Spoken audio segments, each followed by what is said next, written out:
সেখানে হবে। এই ভয়ে ইমাম মালিক রহমাতুল্লাহ আলাইহি জীবনে একবার হজ করেছেন, তিনি বারবার যে মক্কার পাশেই মদিনা, মদিনা থেকে উমরা করতে যাবেন, তিনি ভয়ে যান না, না জানি কখন আমার কি হয়ে যায়, মরণ হয়ে যায়। একদিন ঘুমের ঘরে রাসূলুল্লাহ সাল্লাল্লাহু আলাইহি ওয়াসাল্লাম ইমাম মালিকের সঙ্গে সাক্ষাৎ করলেন, মোলাকাত দিলেন। ইমাম মালিক রাহমাতুল্লাহ আলাইহি রাসূলুল্লাহ সাল্লাল্লাহু আলাইহি ওয়াসাল্লামকে ঘুমের ঘরে স্বপ্নের ভেতরে দেখে ইমাম মালিক চিন্তা করলেন রাসূলুল্লাহ সাল্লাল্লাহু আলাইহি ওয়াসাল্লামের সঙ্গে যেহেতু আল্লাহর সরাসরি কানেকশন আছে, সুতরাং আমি যদি রাসূলুল্লাহকে বলি আমার হায়াত আর কয়দিন আছে, যদি বলে 1 বছর তাহলে আমি একবার গিয়ে উমরা করে আসতে পারবো, যদি বলে 2 বছর তাহলে 2 বার গিয়ে আমি উমরা করে আসতে পারবো।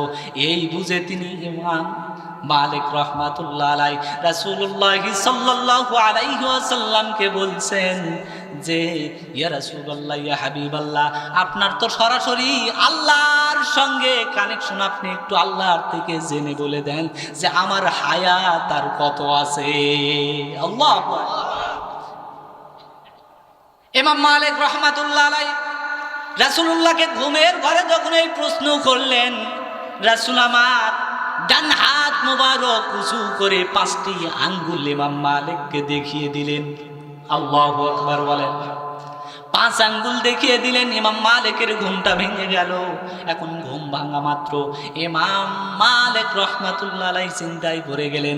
রাসূলুল্লাহকে প্রশ্ন করলাম আমার হায়াত কত আছে, যদি আপনি একটু আল্লাহর থেকে জেনে বলতেন। রাসূলুল্লাহ আমাকে 5 আঙ্গুল দেখালেন। আমি এখন কি বুঝবো আমার হায়াত 5 ঘন্টা নাকি 5 দিন নাকি 5 সপ্তাহ নাকি 5 মাস নাকি 5 বছর? বোঝার কোনো বুদ্ধি আছে? কথা বলেন, কোনো বুদ্ধি নাই। সেই সময়ের জগৎ বিখ্যাত একজন স্বপ্নের ব্যাখ্যাকারক আলেম আল্লামা ইবনে সিরিন রাহমাতুল্লাহ আলাইহি তাবিরুর রুইয়া নামক স্বপ্নের ব্যাখ্যার কিতাব যিনি লিখেছেন, তার কাছে ইমাম মালিক তার খাদেমকে দিয়ে পাঠালেন, যাও স্বপ্নের ব্যাখ্যা নিয়ে আসো। খাদেম যখন ইবনে সিরিনের কাছে গেলেন, যাওয়ার পরে তার স্বপ্নের কথা যখন তিনি বললেন, ইবনে সিরিন খাদেমকে বলছেন স্বপ্ন দেখেছে কে? খাদেম বলে যেই দেখুক নাম বলা যাবে না। ইবনে সিরিন বলে তাহলে যাও যাও যাও চলে যাও, স্বপ্নের ব্যাখ্যাও দেওয়া যাবে না। নাম না বললে কি দেওয়া যাবে না? কারণ স্বপ্নের ব্যাখ্যা নির্ভর করে নির্দিষ্ট সময়, ব্যক্তি এবং দিনক্ষণ, যুগ অবস্থার আলোকে। সুতরাং নাম না বললে ব্যাখ্যা দেওয়া যাবে না। খাদেম ঘুরে চলে আসলেন ইমাম মালিকের কাছে, এসে বললেন নাম না বললে ব্যাখ্যা দেওয়া যাবে না। ইমাম মালিক বললেন ঠিক আছে, নামটা বলে দাও। যখন তিনি গিয়ে বলছেন যে স্বপ্ন দেখেছেন এই জামানার জগৎ বিখ্যাত একজন ইমাম, ইমাম মালিক রাহমাতুল্লাহ আলাইহি। ইবনে সিরিন বললেন তাহলে স্বপ্নের ব্যাখ্যা নিয়ে যাও। রাসূলুল্লাহ সাল্লাল্লাহু আলাইহি ওয়াসাল্লাম ঘুমের ঘরে 5 আঙ্গুল দেখিয়ে বলছেন যে এই 5টি এলেমের খবর আল্লাহ ছাড়া পৃথিবীর কোনো মানুষ জানে না। 1 নাম্বার, কিয়ামত কবে হবে সেইটা পৃথিবীর কোনো মানুষ জানে না।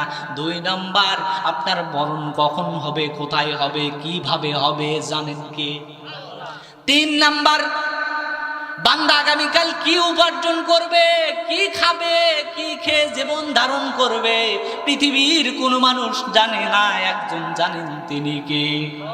4 নাম্বার, মায়ের গর্ভের মধ্যে যেই সন্তান থাকে সেইটা কতখানি হবে, সেইটা ছোট হবে না লম্বা হবে, সেইটা সাদা হবে না কালো হবে, ছেলে হবে না মেয়ে হবে, জানেন কে? আর বৃষ্টি কখন হবে, কোথায় হবে, কতটুকু বৃষ্টি হবে জানেন কে? এই 5টি ইলমের খবর আল্লাহ ছাড়া আমি রাসূলের কাছেও নাই। লিল্লাহি তাকবীর।